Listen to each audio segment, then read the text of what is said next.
What's going on, everybody? Good morning and welcome to the Stokastic.com NBA strategy show right here on the Stokastic YouTube's channel. Yeah, 2-game slate, closeout game. Oh, 2 closeout games, as a matter of fact. Game 6, baby. Dave Loughran, Laffy_D, joined by Joshua Engleman at Josh Engleman, ready to break down a little basketball today. Ooh, we got 2 games today. Now we got 2 games tomorrow, too. Holding up. Knicks holding on to their side of the bargain. Golden State Warriors getting the dub as well. Going back to LA, but we got the Celtics and the Sixers. We got the Suns and the Nuggets. 2 fun series thus far. Back and forth affairs.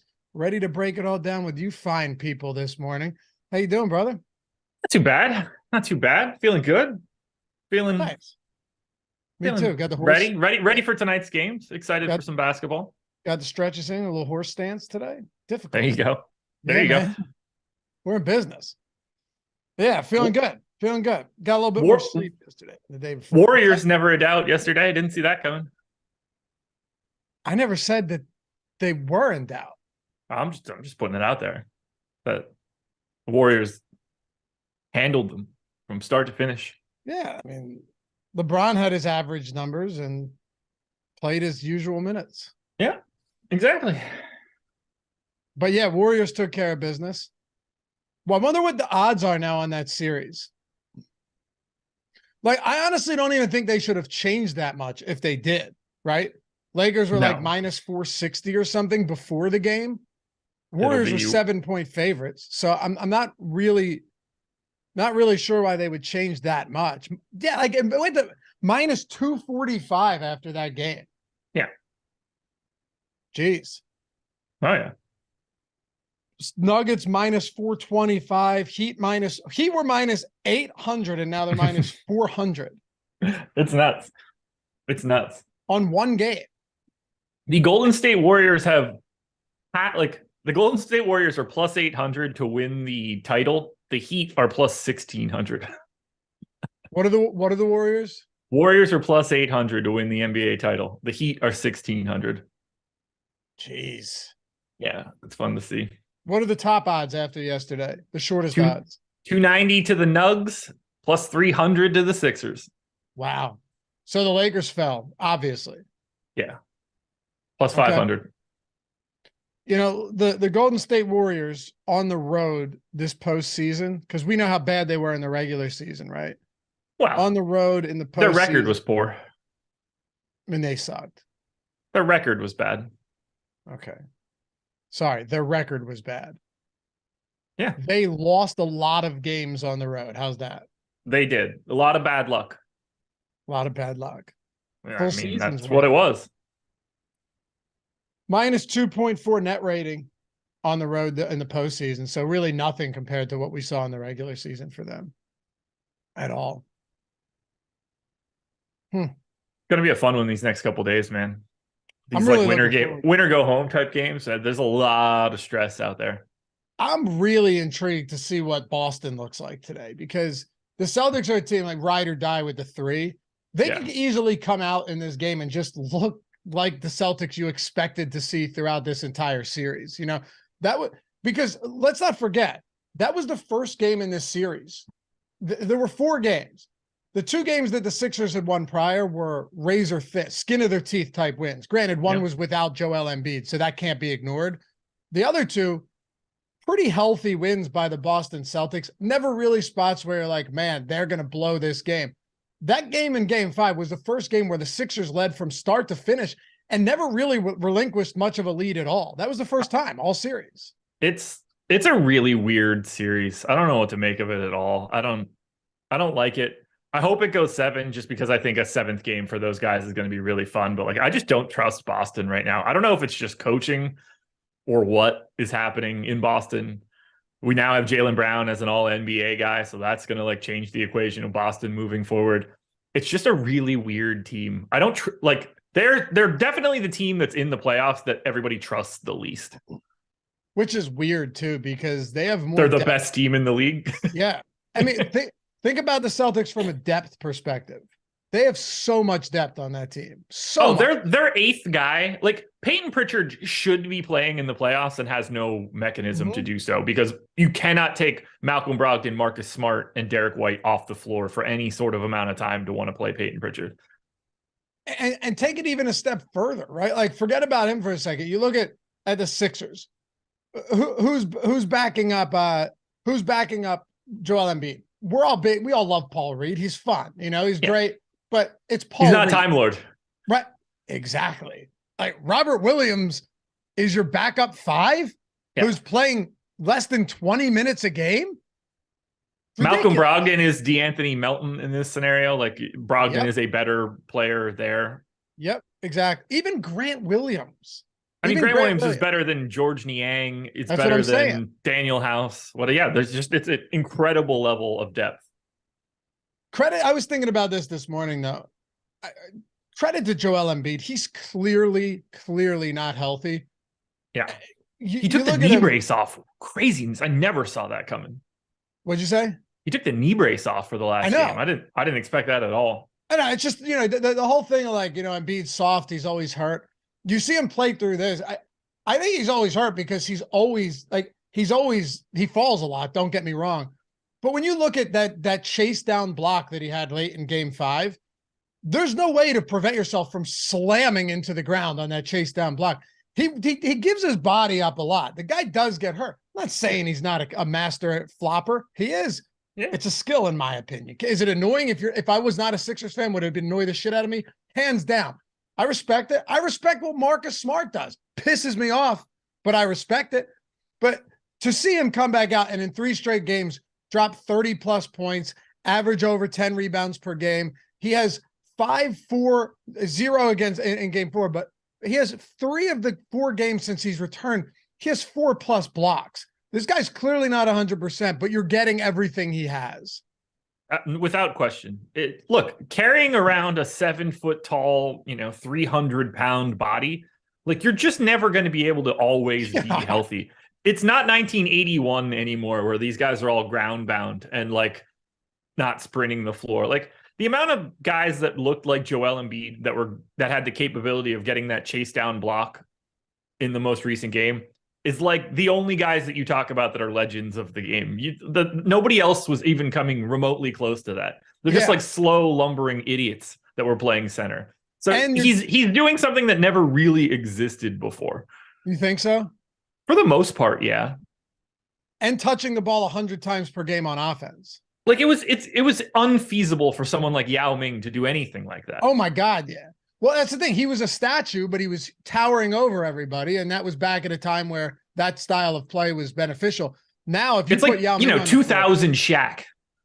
Right. Like that, where, like, it's a huge human being that also has the agility to do those things. Maybe 99 Shaq.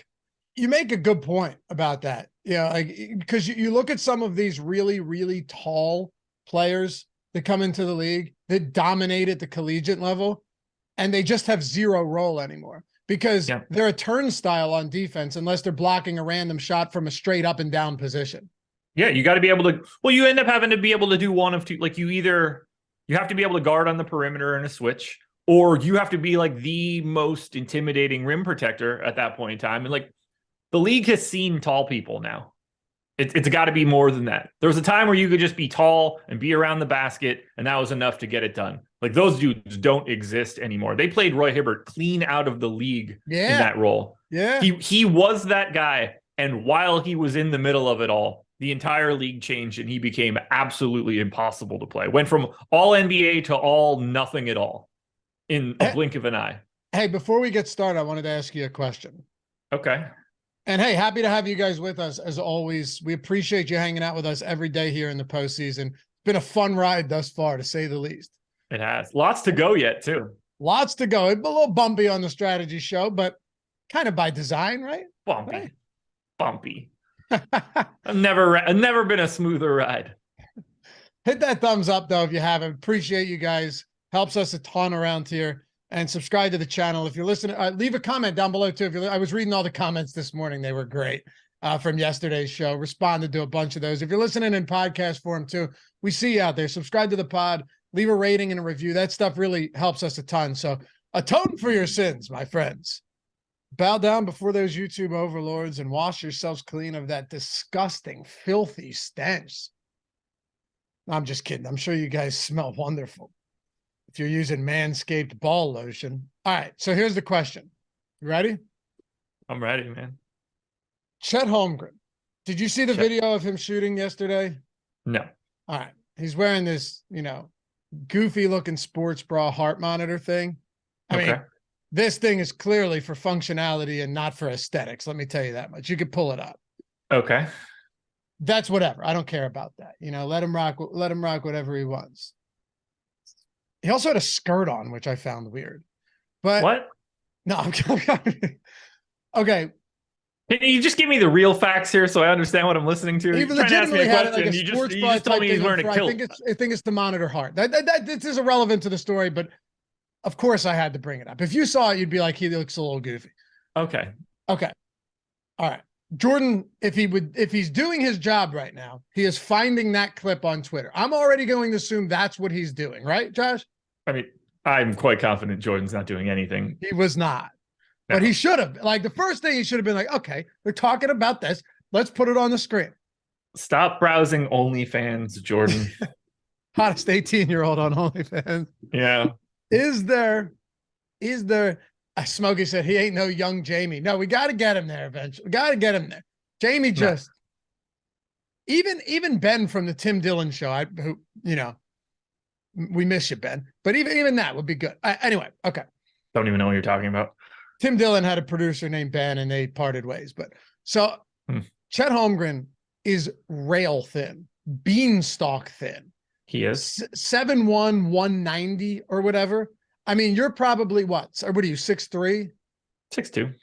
6'2". 210. 210. Yeah. I'm 6'1", 187, right? And he's 7'1". Yeah. 190, 195. How do you survive in this league at that size? He's a second overall pick. I understand. Depends. Well, I understand the talent. Okay. I get that. I get all of the intangibles. He is so unbelievably rail thin. Yeah. Just not sure how you deal with more physical players. Like, you take Kevin Durant, who Charles Barkley, he said looked like a cadaver when he took his jersey off in a jersey swap one time. One of Charles' best lines in the history of Inside the NBA. Chet Holmgren's like half the size of Kevin Durant as far as body weight goes. But Kevin Durant, when he was 20, was also 200 pounds. Like he's going to put some mass on over the next year or 2 or 3 or whatever. But he has to, is all I'm saying. He has to. Sure. I don't know. I don't know what the league looks like in 10 years. It might be a sea of dudes that look like Chet Holmgren at this rate. What, you think it's just like a post-apocalyptic skeletons playing basketball? No, but I think the era of like length and agility. Look on the screen. Look on the screen. Yeah. This is no disrespect to Chet Holmgren at all, but that looks like something from a horror movie. It looks like the bunny girl from E-Bomb's World. I know what you're talking about too. Been a while since I watched her. That's a creepy ass video, but you know what I mean. It is startling. He's very, very, very, very thin. Yeah, you got to put weight on, Josh, but that is extraordinarily thin. And I'm not body shaming here. I'm talking about transitioning into the NBA. Okay, no body shaming here. Outside of saying there is a transition look here. Outside of commenting on a startling appearance, I'm not body shaming. I'm just saying that is really thin. The bra doesn't help. I mean, he looks like a 7-foot Brandy Chastain. Yeah. Willie said he's also 19. I know him. I know that he's young. I understand that he weighs as much as Steph. He's 21 years old. He's not 19, but he weighs as much as Steph. Yeah. Yeah. How does he play? Can you just picture this in your mind for a moment? All right. Okay. Just picture this in your mind for a moment. What position do you think he'll be steady at in the NBA? He's a 4. Well, he's like a 4.5. He's a 4.5. He has to, right. He guards 4s. He gets switched on He's the the 5 on offense. He gets switched on to Joel Embiid down low. Yeah. What happens? They send a double. No, but they don't in this situation. But they do. But if they don't? I mean, Joel Embiid drop steps him and gets him out of there. My concern is that he might get hurt. No. He might get hurt. I don't know. But yeah, of course it does. You can't put him. But he's 7-1. Yeah, I don't know, man. I don't know. It's gonna be interesting to see how he functions in this league at that size, is all I'm saying. From a defensive perspective. I can't wait to see it. He's going to unlock so much crazy shit for the Thunder like next year. I pray that he's healthy. Yeah. For everything that they were able to do without that, like his defensive role is just going to be massive. Massive, massive, massive. Yeah, the length and wingspan is just going to be like ultra high level problematic. I cannot wait. It's like the thing that I want to see most next year. Christopher Falter's right. The goddess bunny. Yep. Yeah. That was it with the umbrella. Yeah. The tap dancing, but just that will haunt your nightmares until the day you die, or haunt your dreams until the day you die. Jordan should pull that up on screen, but he's on his phone. I don't think we can. Oh, man, if you search for it. Why couldn't we pull it up on screen? It's not bad. It's just a person, right? Sandra Crisp died in 2021. Oh, man, I have not watched this in a long time. Oh, here it is. It's the sound, man. Oh, there it is.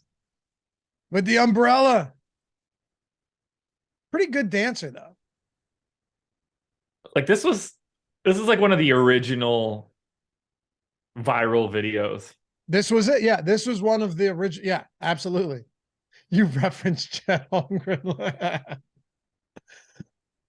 All right. John P said, what do you guys watch? If you haven't seen that in your younger years, you have not lived. All right. Yeah, I just think Chet Holmgren defensively, I think it could be a bit of an issue, but we'll see. We'll see. Got to put on a little bit of something. A little bit of meat on those bones is all I'm saying. Ready to talk a little bit of basketball for tonight? Sure. All right. Why not? Why not? Let's make it happen.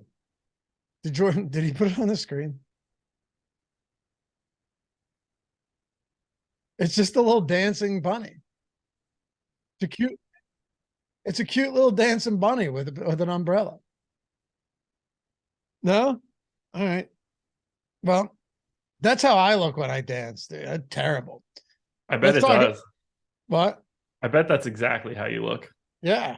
That's why I've tried to emulate that all my life.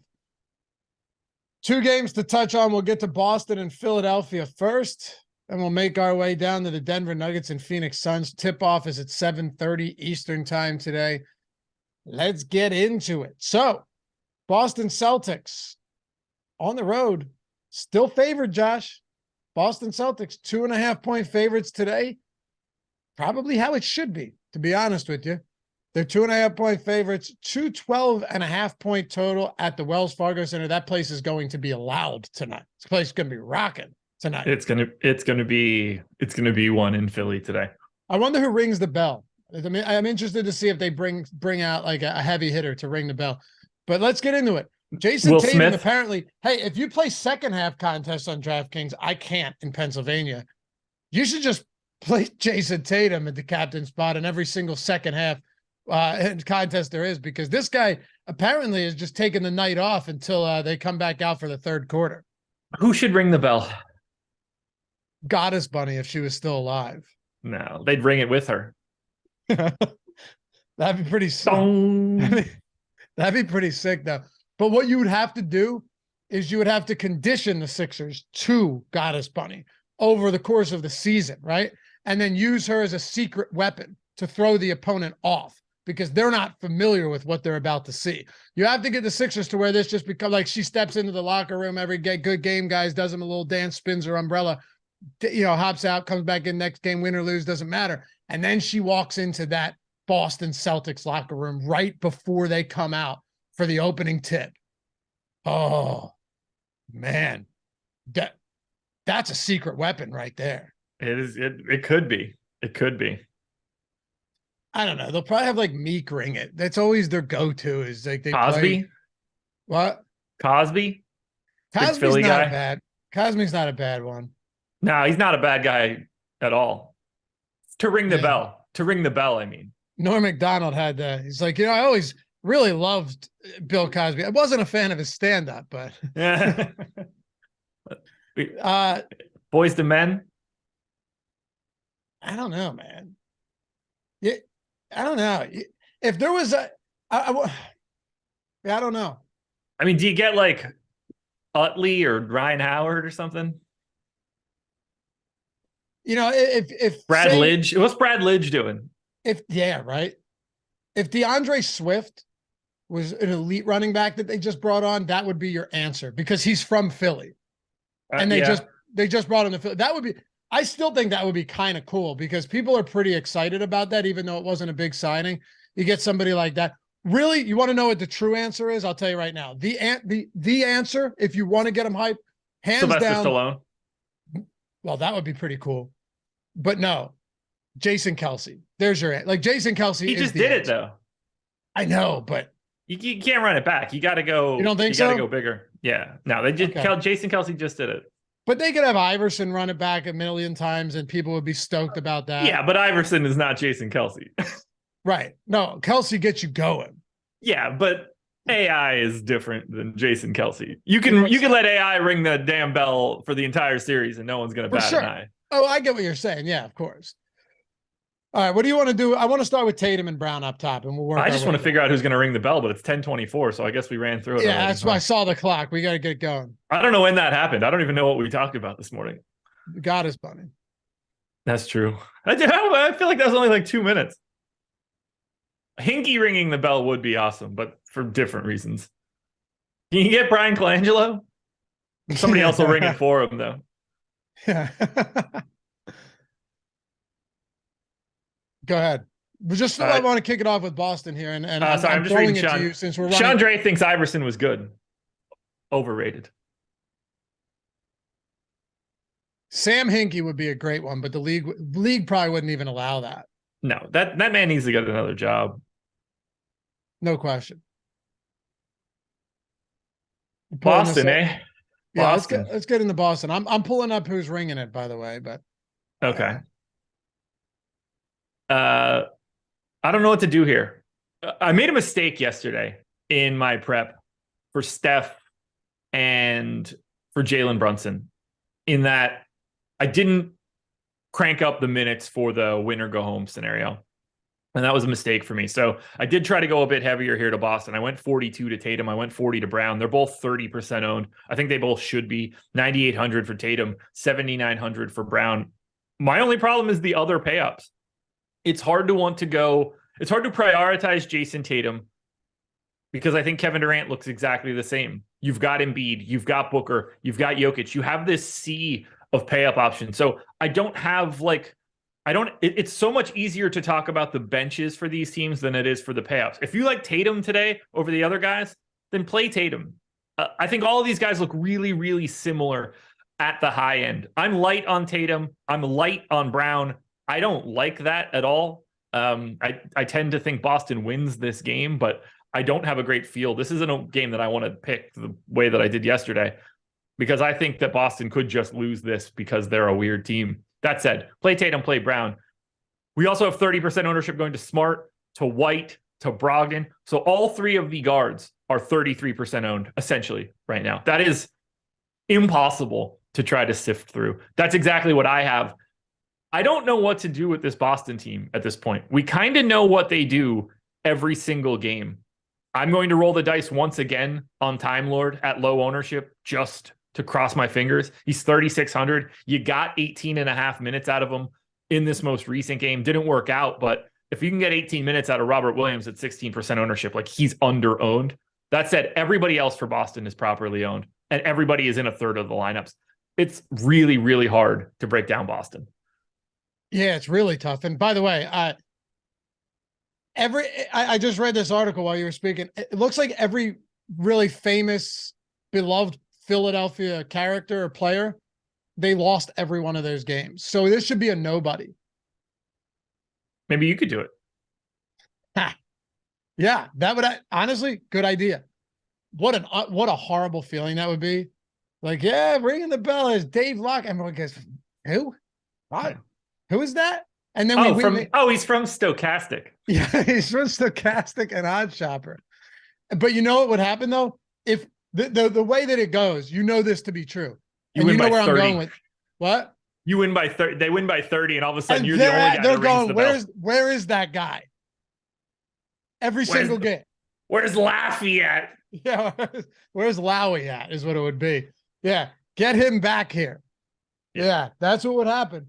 Let's get a nobody in there. Somebody that no one's ever heard of.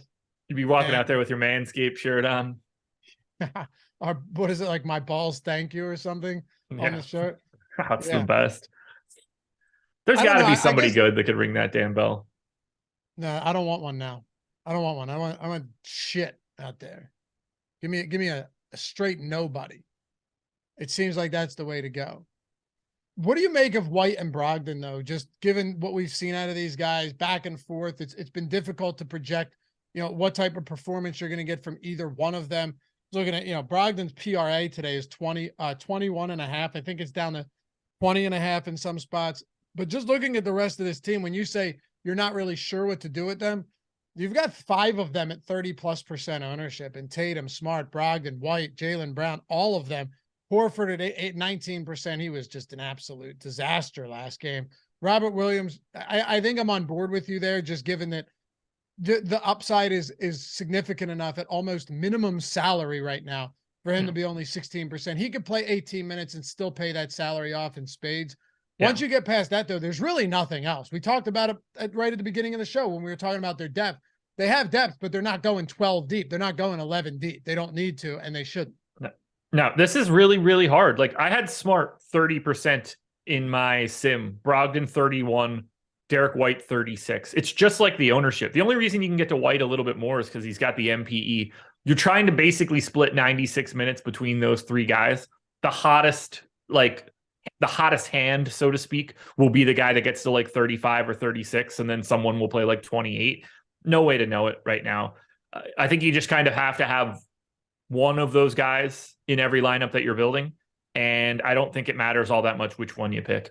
I know that's terrible analysis, but we're at a point now where there's no sifting through 3 5K point guards with the same ownership. Like, they're all the same guy.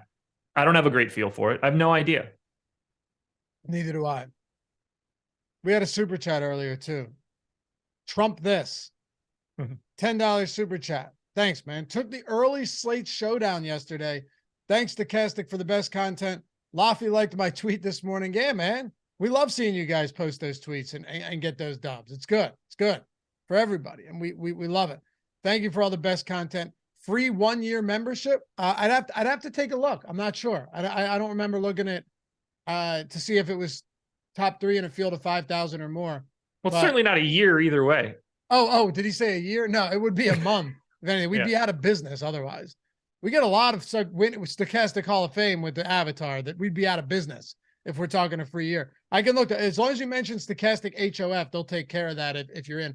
Otherwise, if you're not, we can still throw you up in the segment, induct you into the Hall of Fame there. It just may not come with the free month. But I'd have to look. Anyway, let's talk about Philly. Before we do though, speaking of the Hall of Fame, Josh, MLB lineup generator is live. It is live. And it's less than $4.50 for your first week. And we had you talk about screenshots, right? Talk about tweets. We had one come in yesterday. This was with the NBA lineup generator. First week for that, also less than $4.50. LX Foley, $15,000. You know what he said, Josh? Huge win last night using the lineup generator. I mean, that's what you want to see, right? That's what you want to see. That's the best thing that we could actually hope for. To see somebody use our lineup generator and go to the top bill, that's the dream scenario right there. Yeah. So essentially, less than $4.50 for the first week. Then it's less than $9 for the week going forward. He just paid that off for the rest of his life. No month, by the way, if I'm looking at the right contest. Okay. Congrats anyway. But and thank you for the super chat, man. Nope. Not everybody's going to come in and just have, immediate success using it, but No. it's building. And you've always done the best way to describe it. You a better job of describing this than I have as far as how it functions, but with both MLB, which is now live, like I said, on links in the description too, lineup generator for baseball and basketball. We don't have a bundle right now, but if you were new to it and you're like, I want both of these for the first week, it's less than $9 for your first week for both. And if you already have NBA, you're still getting the half off of the MLB if you wanted to check that out. Description and in chat if you wanted to get in on that. But you always do a better job of describing it than I do as how it functions in providing good lineups and throwing the bad ones out. Yeah, it's this easy. We generate thousands and thousands of lineups on the back end, and then we have our mechanism of grading those lineups and getting rid of anything that we don't think is valuable. Then we present the rest to you guys. So if you click save, you keep that lineup. If you click discard, another one just pops right up. You have the ability to choose balanced builds, contrarian builds, chalky builds. You can lock a player in if you want. You could swap players after the lineup is created. You could export up to 20 of those via CSV. For baseball, you're picking like 4-4 stacks or 4-3 stacks or 5-man stacks if it's on DraftKings. But ultimately, it just comes down to this. We create all the lineups for you. We get rid of everything that sucks. You are only looking at everything that exists after that. Right away, it's just going to immediately stop you from playing anything that's like downright bad. Right. Exactly. So you're getting plus EV lineups, and then the work has to be done once the games start. But yeah, check it out. MLB lineup generator. It's awesome stuff, man. And shout out to LX Foley for that 15K win with the lineup generator in basketball the other day. All right. Philadelphia 76ers. Let's go. I'm going to pause you here. You got to hit this super chat that just came in. Oh, sure. Damn, dude. You know what I mean? Yeah, you got to hit that one the moment it hits the board. Good call. It's a real one. Yeah. It just happened. Brian Beto. Brian, $100 super chat. Appreciate you, man. That is awesome. Really appreciate that. I'm going to read this in a second, but somebody had DM'd me yesterday, and they had talked about, and I know, it was Brian. I won't get into the DM or anything, but just like really, like appreciative comments and stuff. That stuff goes a long way doing this type of stuff for sure. Like more than the super chats, more than any of that. Knowing that when we do this stuff, obviously we dick around a lot. I get that, and we do. Yeah. But we try and give you guys good free information, try and make an entertaining show. So when people recognize that, no, don't get it twisted. Like that stuff definitely means a lot to us as well, because we do this every day. And sometimes it would start to drag otherwise. But anyway, $100 super chat from Brian. That's awesome, man. Really appreciate you. Incredible content every day. Hard to balance the blend of entertainment and data-driven analysis. And you are able to pull it off. And the tools work. Yeah, they do, man. Yeah, he had some huge single entry contest wins from top to like first place in all of them yesterday. Nice. And the tools work. Appreciate your work. Thanks, dude. Awesome. All right. And Mile High. Thanks, man. Thank you. Let's talk about the 76ers. We kind of opened the show with just the grit that you've seen out of Joel Embiid. I'm more impressed, honestly, with his defensive play than the offensive play. When a guy's not fully healthy and he isn't, you would think sometimes you would see them kind of take off possessions on the defensive end. You haven't seen that. His defensive upside from a fantasy standpoint, though, has definitely been consistent. Here's what I want to ask you, though. Every game we've seen with the Sixers, I think for the last 3 or 4 games, Josh, has been on the same slate as Nikola Jokic. Yeah. But now Joel Embiid is 9,600. Jokic is up to 11.5. And for the first time in this series, both of these series between the Nuggets and Suns and Sixers and Celtics, the ownership has flipped to where Embiid is getting considerably more than Jokic. Let's break it down this way instead of just looking at Embiid in a vacuum. I mean, I think it's easier to get to Joel Embiid here at 9,600, $1,900 cheaper than Nikola Jokic. I am basically matching the field, 44% owned for Embiid right now. I've got 42. I am well under on Jokic. That appears to be the direction that I'm going to be going because it's just really cost prohibitive to get to Jokic. We're seeing Joel Embiid play, let's call it 38 minutes. That price tag works. Has he been the best per minute guy in the playoffs? No, he hasn't been what he normally is. 1.31 DraftKings points per minute over the past month.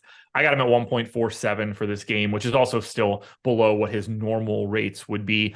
Usage has been down in the playoffs. He's at like 31, 32%, was more of like a 35, 36 guy during the regular season.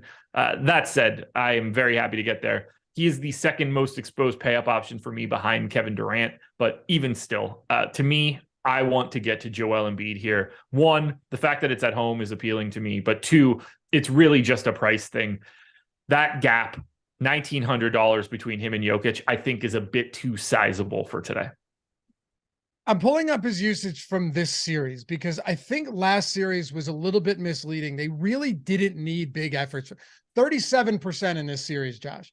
Sure. I think if you're just looking at it from the postseason, I think it's just a little bit misleading because they really didn't need a lot of Joel Embiid in that opening series against Brooklyn. It was too easy of a matchup. Fair. Very fair. So I think it's reasonable to project them probably around 35% usage in a game like this, Sure. No issue with that. Oh man, Rough Buff Fire. How did I miss this? He said Ben Simmons should ring the bell. That would be awesome. They'd boo the living shit out of him. What? You don't want that bad juju coming in. No, it would be awesome, man. Oh my God, that'd be great. And Mile High, you can't have that bad juju.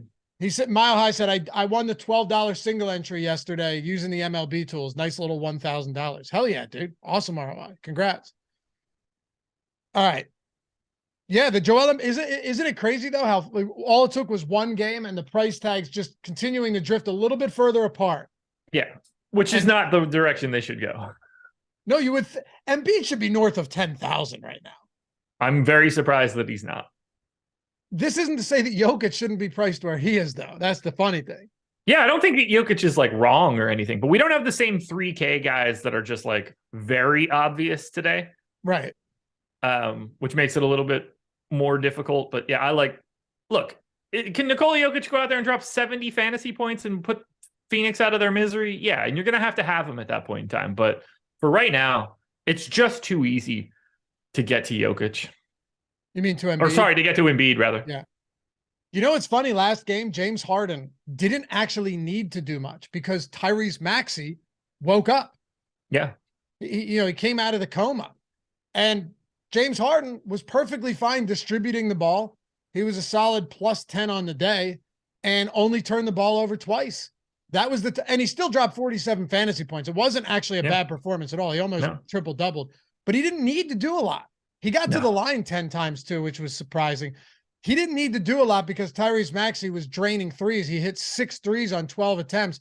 By far, Maxey's best performance in the postseason thus far.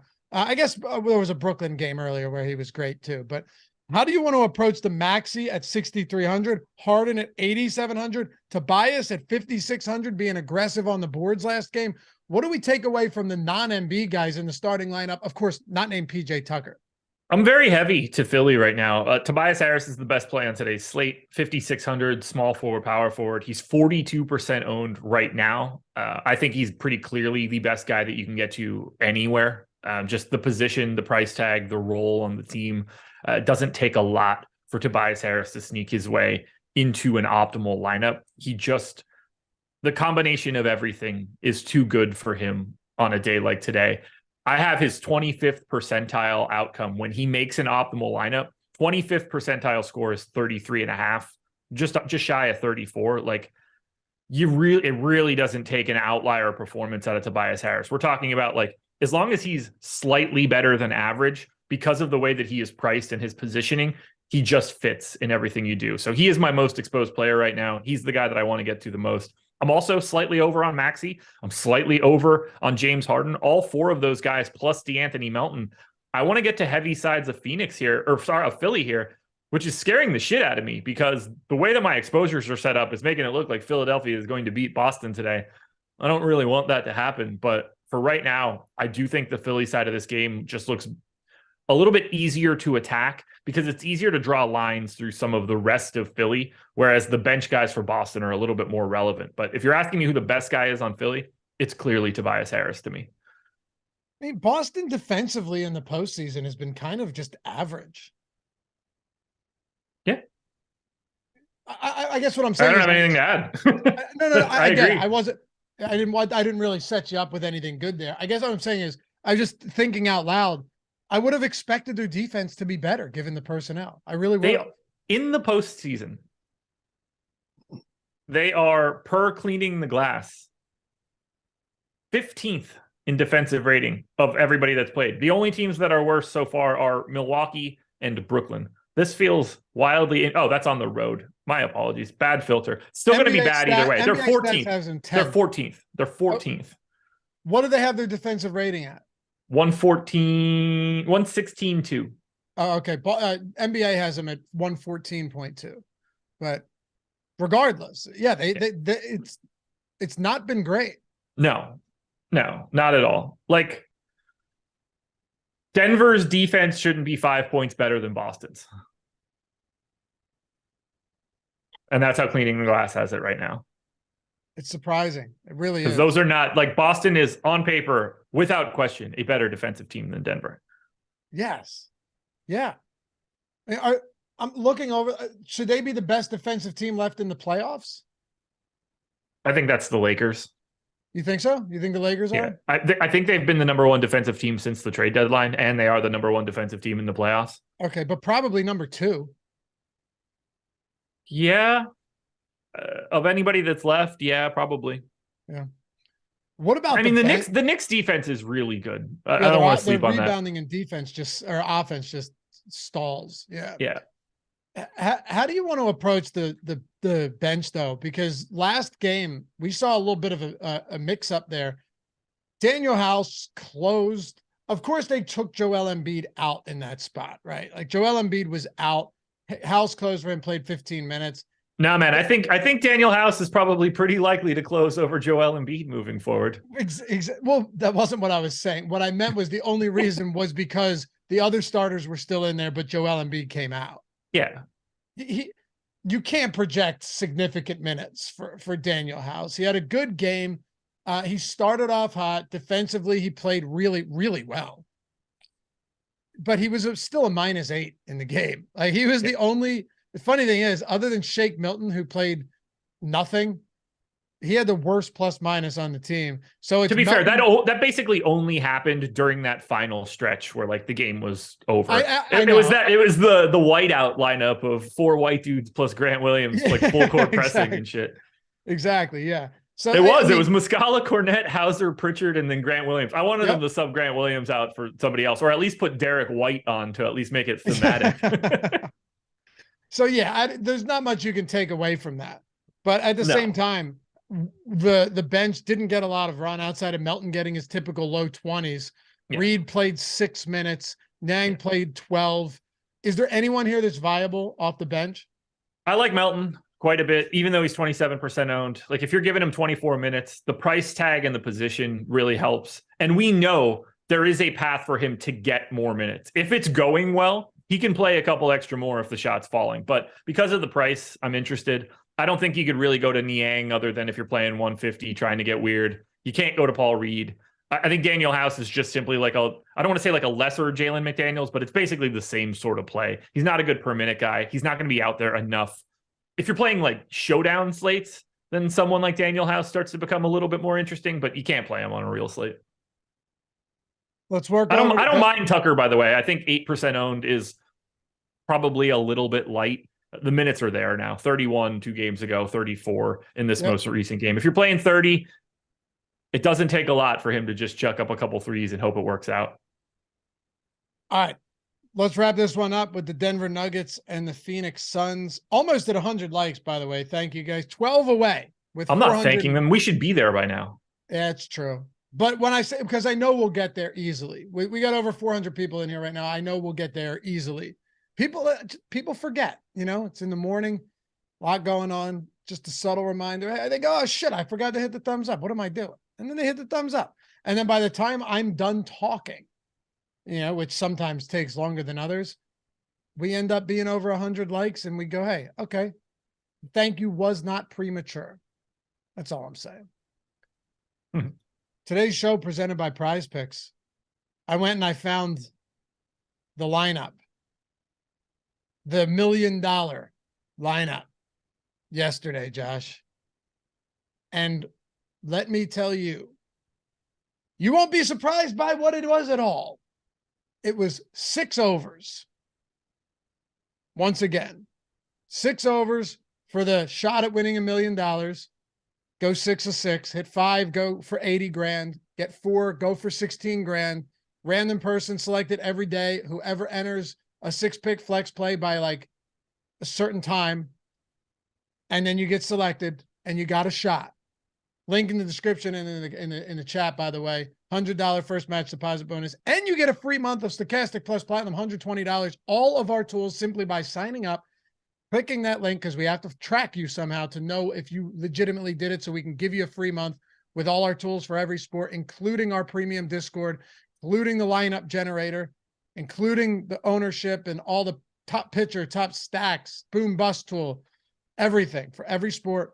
All of it's down there, plus 100% deposit match bonus, up to $100, everything. It's the best promo we have on the site right now, bar none, hands down, for Prize Picks in the description, assuming that you are in a legal Prize Pick state and you're looking to scratch that itch in a non-legal gambling state. So here we go. Joseph placed a $5 entry at 2:35 Eastern time.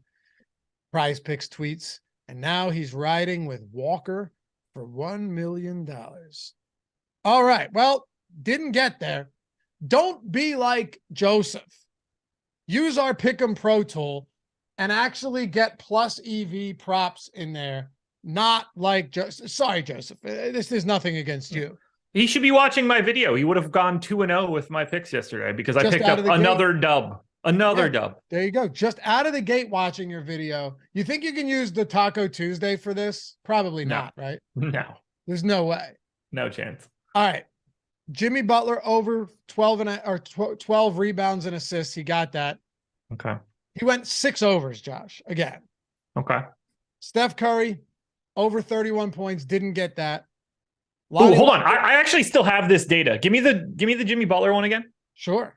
Oh, wait, you have like whether it's a good one or not? I have my data from the end of the night. Let's do it.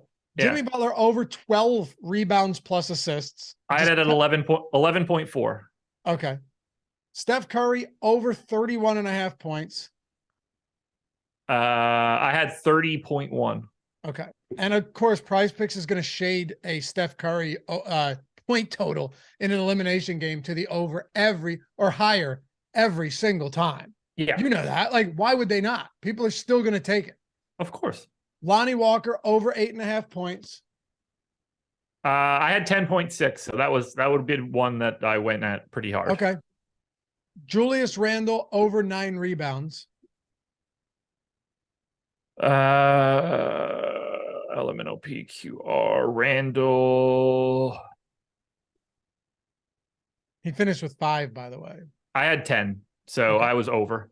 I think that's a fine spot, just given the playing time. Brunson over 10.5 rebounds plus assists. He got there. You said Brunson? Yeah, I had 11, and like I said at the beginning of the show, I projected him incorrectly. So I was over even with my underrepresented projection. And Bam over 8.5 rebounds. I had 9.9, so I would have taken that over as well. Okay. None of those props were the ones that I gave out though yesterday. Draymond over 8 points hit pretty damn quickly. He had 8 in the first 4 minutes of the game. Who did? Draymond. I had over 8 points. He got 8 with 4 minutes gone by in the first quarter. Great feeling. It's the best feeling in the world. I was just like, man, this is going to be a pretty brutal sweat if he doesn't score another point for the next 44 minutes. I have Michael Porter Jr. over 14.5 points. Last Denver game, he had 14 in the first quarter. Yeah. And Draymond ended up finishing with 20 last night, 7 of 11 from the field. No doubt about it. Talk about an outlier performance, getting 20. That's crazy. Yeah. But I said it on this show. Draymond Green is going to get over 8 points and he's going to come out of the gates hot. It couldn't have been more true. Look, I'm not saying this is always the case because it's not, right? This would be crazy for me to just make a blanket statement.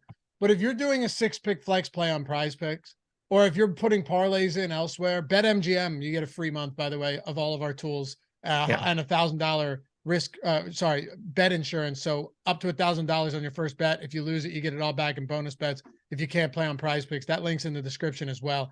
You got to be 21 years or older to gamble. If you or someone who has a gambling problem, call 1-800-GAMBLER. But I would say, generally speaking, if all of the Prize Picks cards you're playing, Josh, and if all of the parlays you're betting are all overs, you have a huge leak in your process. Yeah, just a little leak, a tiny one. Just a bit. Just a tiny one. Doesn't mean sometimes it won't be overs, all overs. It just means that if you're going in hot with like 6 of 6 overs every day, it's probably an issue. It's probably not going to get you where you need to be. No, unless you need to be broke.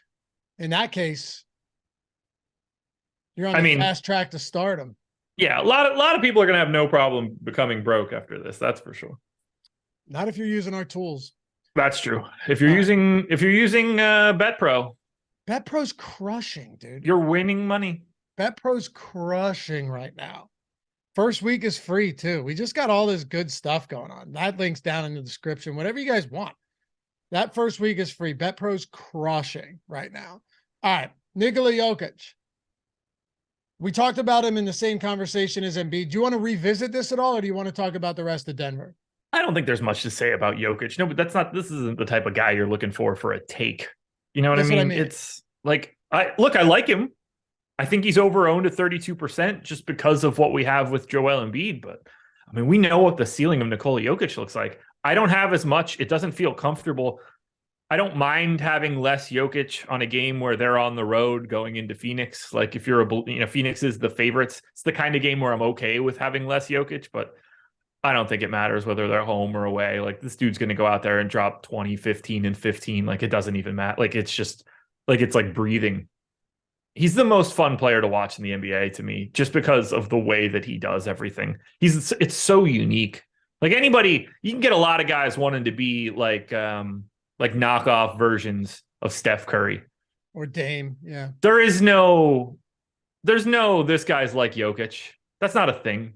Nobody plays like this dude. It's not, there are no comps. He's on a completely different wavelength. He's a point guard in a center's body, and everything that he shoots, while it might look ugly because it's coming from different angles, it's like the smoothest stroke in the world. I love watching this dude. It's so much fun. Yeah, I remember people trashing me on Twitter once when I was like, just looking at this guy kind of up and down the court doesn't look like an elite basketball player. But that was a compliment. What I meant is he doesn't look like your prototypical guy that can do what he does. And that's objectively true. That's just a fact. The best athletes in the world have no answer for him on offense. Right. Nothing. He's just, both his limbs are the same.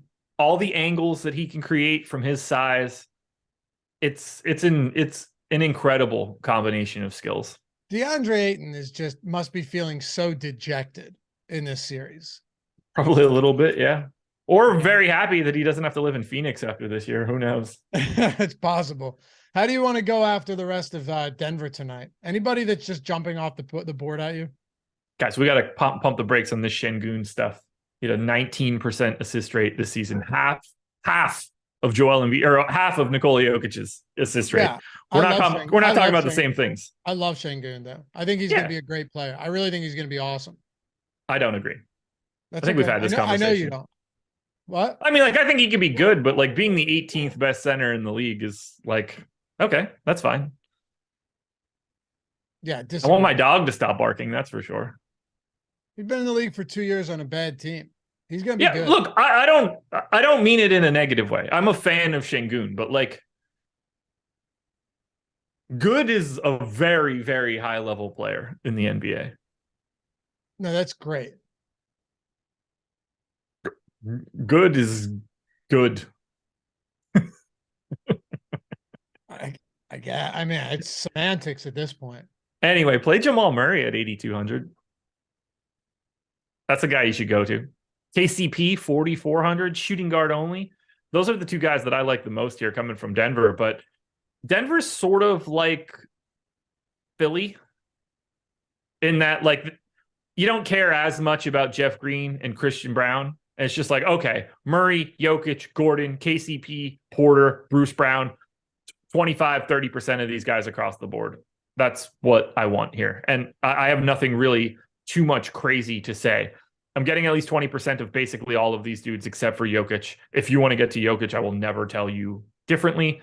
But filling out your lineup with Murray, Gordon, KCP, Porter, like I can't dodge this. I think KCP is probably the guy that I end up getting the most of for Denver, just because of that shooting guard eligibility. That could change after Boston, Philly if I need to do any late swaps, but like they're not unearthing anybody. Although like, oh, Peyton Watson might play for the Nuggets nonsense that was coming out 2 days ago. Like that never happened. They have the exact same rotation they always do. They really just do not deviate. Could have used some more minutes out of Michael Porter Jr. in the fourth quarter. Probably would have been worth like 5 figures to me. Never got it, but I'm going right back to Denver.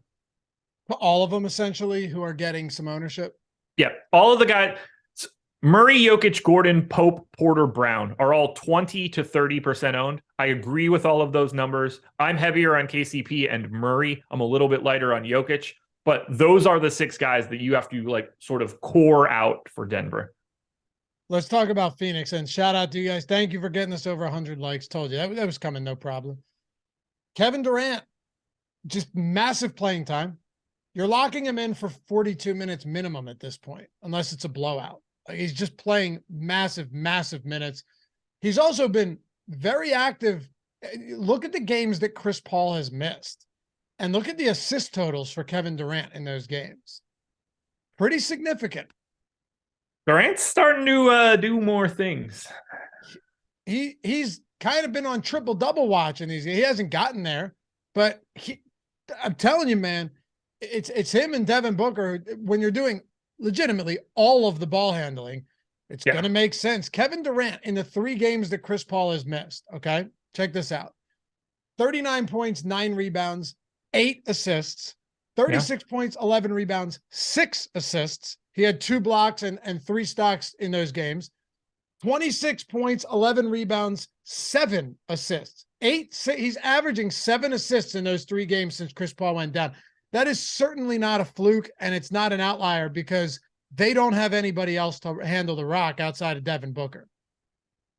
And those guys are handling it now. Like you can see, even in the usage rates for Durant, massively changed in comparison to what we saw in the Clippers series. Here are the Clippers usage rates for Kevin Durant: 21, 28, 25, 24, 22. Here are the Kevin Durant usage rates once he got into the Denver series: 33, 30, 38, 30, 36. We're looking at a very different guy in this series than what we saw in the series against the Clippers. And that's not surprising. The 5 games that they've played against Denver now make up like 35% of the games that Kevin Durant has played with the Phoenix Suns. They're starting to build a little bit of rhythm, but with no Chris Paul out there, it's just Devin Booker and Kevin Durant touching the ball for every possession, for everything that they do.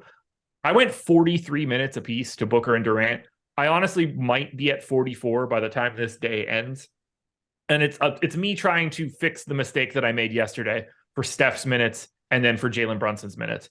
You don't let anything on the table now for Booker and Durant. You don't win this game, you're done. These guys are playing as much as they possibly can today. I would not be surprised at all to see Booker and Durant play basically 46 plus. Maybe you sneak a minute somewhere where you can like get it around a TV timeout or something, but these guys are going to be out there a ton. I'm shocked to see Devin Booker be 16% owned. He is the lowest owned guy of anybody 9,600 or higher. Like in the true pay up options, he's 16. If that holds, he's the best GPP play that you can get to because of his playing time. You got to roll those dice. He's a little overpriced, and that's what's causing it. He's wildly underowned to me at 16%. So I love getting over on Booker. That said, more on that. I'm still getting over on Durant at 34%. There's just too much upside in playing time. I could not agree more that 16% Booker right now. Even this, it's happening because he's a little bit overpriced, but yeah. There's do we expect him to shoot 80% every game? No, but like you said, they can't hold anything back. They already haven't been. Booker could play 45 minutes today, and it certainly wouldn't be shocking in a game like this. The ceiling here is as high as honestly anybody else. Maybe not Jokic, but I mean, it is. He dropped 77 in game 3. Yeah. We've seen him do it. The usage is going to be through the roof. He's averaging 16.5 potential assists in 3 games since Chris Paul went out. That is huge for Devin Booker. We remember what he used to do when they had everyone banged up, and he was the guy that was doing everything as a facilitator and as a scorer. And he's on the floor enough to pick up some other peripherals as well. If he drops a 40-point actual game, which we've seen him do already in this series, which we've seen him do how many times in the postseason already? He has 3 40-point games, Josh. Yeah. He has 3 45+ fantasy or actual point games. And he has 1, 2, 3, 4, 5, 6 of 35+ points. And a lot of those are with Chris Paul. The ceiling here is massive. Yeah. And I have him needing like 61, 62 to start getting into the discussion. Anything north of 63.5, you probably have to have him. I don't think that's outlandish given the amount of playing time that he's going to end up getting for today. So I love Booker and I love Durant. I am getting to a lot of Phoenix. And I say that as somebody that had not been getting to a lot of Booker and Durant. Well, Durant in particular, up to this point in the series. But I'm certainly not done. I'm getting to Ayton at 5,700, bigger than the 38% ownership that he's getting. Once again, campaign is heavily owned. I don't see this one. I haven't seen it yet. I don't really see it here. The usage rate really just isn't there for Payne. He's just an afterthought. So if he's in 47% of lineups, I will be well below that number. I assume he'll be my biggest fade. Sifting through the rest of it, though, is where it starts to get like really squirrely for Phoenix. Good luck feeling comfortable with Shamet, Warren, Landale, Ross, Okogie. JR said, wouldn't it be wise if players could pace themselves better rather than be gassed out towards the end of a game and unable to close? Yeah, it would be better for sure. But Phoenix can't do that because they'll be down by 100 points by halftime. I mean, easier said than done, too. For sure. But with Phoenix specifically, their lack of depth handcuffs them. They can't do that even if they wanted to. Right. But at the same time, like they don't want to either. Even with the depth, you're still getting 40+ minutes out of Devin Booker and Kevin Durant. Like, yeah, that's just the playoffs here. Of course. But I get what I'm saying is you're getting no help. No, not at all. No, if you take Devin Booker off the floor and you got to put Terrence Ross out there, like your team's shitty. They stink. Yeah. Yeah. And it's not exactly like DeAndre Ayton's been a stalwart on either side of the court. So he's the guy I have the most though for Phoenix. Yeah. He's 5,700. Like he got the minutes. He played just shy of 32 on Tuesday. They want him to be out there. Like as long as he's not in foul trouble, he's playing north of 30. At that point, 5,700 is interesting. He's 0.9 over the past month, fantasy points per minute. I got him at 0.95 for today's game. I don't think that's like a crazy projection. Well, he played 32 in a blowout. He would have played 36 if he stayed on the floor. You would think, yeah. Or close to it. Yeah. Yeah. So like I love getting 8. I don't mind getting to Landale, but 23% owned is a little bit too high for me. Like I liked Isaiah Hartenstein yesterday more than I like Landale for today. I'm still getting to him. I'm getting to Warren. I'm getting to a limited amount of Landry Shamet at 3,800. I'm getting to 0 Terrence Ross as the highest owned bench guy. Very interesting to me, but I don't have a ton of interest in Terrence Ross today. If he's 28% owned and he's the guy that beats me, I'm cool with it. I understand why it's happening. Shooting guard, small forward, 3,400, but I'll take my chances. The Cameron Payne ownership is the one that is, in one sense, I get it because he's probably going to play around 30 minutes. He's going to start. He's not particularly expensive, but 13% usage rate, 21% assist rate in these 3 games without Chris Paul. That's not as bad as it could be necessarily. No. But essentially, you're going to need Cameron Payne to shoot 70% from the field to get there and convert on all of his assist attempts. So far, he's scored 50 DraftKings points in 85.6 minutes. That's 0.58 fantasy points per minute in the 3 games that he's played that Chris Paul has been out. Point what? 0.58 fantasy points per minute. PJ Tucker right now. Right. And like that's... I got him at point. He's better. I have him at 0.79 for today. So well north of that number. I don't think that going to 0.8 off of what he's done so far is like a reach. No. I don't know how you get to 47% of him. If he had an MPE, like if he had the shooting guard spot too, I'd be like, okay, it's just that's a salary spot that fits. You need a perfect game out of him. That's what I'm saying. Yeah, exactly.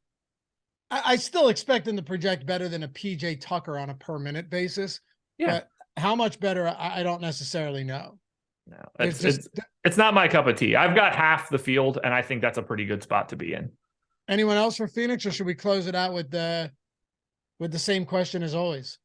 I mean, don't be surprised if Josh Okogie doesn't start or play today. It's trending that way. I would not be surprised if that is an outcome here. Whether or not that brings Torrey Craig back in or they just consolidate more, I don't totally know. Could it just be a lot of Warren potentially? I don't think that there's anybody that you can just say it's a lot of. Yeah. It could be like if Shamit's making shots early, then it's Shamit. If Terrence Ross is hot, then it's Ross. If they go up early and they need defense, or if they go behind, Warren, that changes everything. Or Craig. Yeah. Right. All right. So how about this? Favorite top tier player? That's kind of a fun one today. You have Jokic, you have Embiid, you have Durant, you have Booker, you have Jason Tatum, you got all those guys. Low tier player, so value play, favorite leverage play, and favorite fade. All right. So my favorite pay up is going to be Durant. If you're looking for leverage in a GPP, it's Booker. My favorite value is Robert Williams because of ownership. That's a good one. Is he also your favorite leverage play then? Yes. Just in general, yeah. Yeah. Him and Booker. My biggest fade is Terrence Ross. Jokic is close. Campaign is close. And then who am I missing? I think Tobias Harris is the best play on the slate. Should be a fun night of basketball, man. I'm excited for it. I'm excited. You on the deeper dive tonight? I am on the deeper dive tonight. We get Adam back from jury duty. Nice. I'll be on the Odd Shop with Ben Rassa on the Odd Shopper channel. Very fun show. Highly suggest you check it out. That's 4:00 Eastern time. So before the deeper dive, before live, we're breaking everything down. And if you're not on our chalkboard yet, join us. Josh will be throwing his prize picks in there shortly. We're throwing picks in there every day. Myself, Greg Ehrenberg, everything's free forever too. You're not paying for anything ever. It's just free. We wanted to build a free community for people to be able to hang out outside of just YouTube comments and stuff. And if you're not a premium sub, we almost have 2,000 members in the first 7 weeks that we've been doing this. So thanks to you guys all for joining us, having a great time. Conversations for a bunch of people, like-minded people who want to bet sports, talk about DFS, celebrate together, commiserate when shit goes south. We had one fun sweat in there yesterday, dude. Maxed out the Caesars bonus, Josh, the risk-free bet or the insurance, first bet insurance, $1,250. Nailed it too. And like the Seth Lugo over strikeouts as well. So, that's a fun sweat. Yeah. We got there though. That's a sweat. You're throwing $1,250 down, maxing out which is the right way to do it, but it's never comfortable. No, it's not. Never comfortable. Nailed that. So we had some celebrating in there. That link for the chalkboard's in the description if you guys aren't in it yet. It's Discord, but better because you can sync your sports books up, track all your bets. You can watch all the box scores are built into the app. And it's just been a lot of fun. So if you're not there, come hop in, join us, pop in the chat and say what's up too. I'll make sure to say hello and we'll see you back here tomorrow to close out the week. 2 more games, man. Friday. 2 more games. Should be a fun one tomorrow. I'm excited for it. I'm ready. I'm enjoying basketball right now. Me too. Some of these playoffs over the last few years have been These have been really good. Follow Josh no games? Josh. So there are no games Saturday? Oh, really? No games Saturday. So travel day for both teams then, even if they all go 7. Well, so Knicks Heat would be game 7 Monday. Really? Yeah. Why couldn't they do none on Sunday so you and I get a little respite here, If only, dude. I got a wedding to go to Saturday, so I guess I'm happy that it doesn't exist. And MMA is 11:30 a.m. lock, so Saturday has worked out kind of perfectly for me. I don't have to be mad that I'm not going to be sweating NBA games at night instead of being at the wedding, and I get to watch MMA until I go to the wedding, so I can have some early day cocktails for that too. Follow Josh at Josh Engleman, me at Lafayette_D, especially if you want to hear my takes on the worst fucking drivers in the world. Dude, the other day I was fired up, man. I don't know how they do it in Texas, Josh, but it's nothing bothers me more. The person that cut me off was Texas plates. Oh, okay. I was just like, I don't know how they do it in Texas either. Don't know what that's relevant for. Here's what I said. if you cut me off in traffic on the highway, you cut me off, I respect that. Like I do that. You got to get where you're going. You got to shoot the gap. You shoot the gap cleanly. I applaud you. I love that. Good stuff. Good for you. I might try and catch up to you and get by you, but I respect it. And now we're in a battle. But if you're on a quiet road, okay, you're on a quiet road and there's really nobody on the road and there's nobody behind you. This is the key factor here. There's no one behind you. And someone pulls out from a side street or from a driveway right in front of you when there's no one behind you. So they could have waited, what, 5 seconds, 3 seconds? And then they proceed to do 10 miles below the speed limit. Yeah. That's the worst kind of driver in the world, and they should be eliminated. I appreciate their cautious nature. You shouldn't just be stomping on the gas because some hooligan is behind you. No, flying. You got it wrong. You're missing you're not hearing me. There's no one behind me. Right. So they could just wait for me to pass. Yeah, but why would they wait? Those people are like, you shall not pass. Exactly. They're morons. I applaud them pulling out at the time that they were supposed to. They are driving at the proper rate of speed. These people seem like really responsible drivers. They're not responsible, but it is a word that starts with RE. It's just not responsible. Okay, they're idiots. We'll see you guys back here tomorrow on the Strategy Show. I couldn't think of one. It sucks.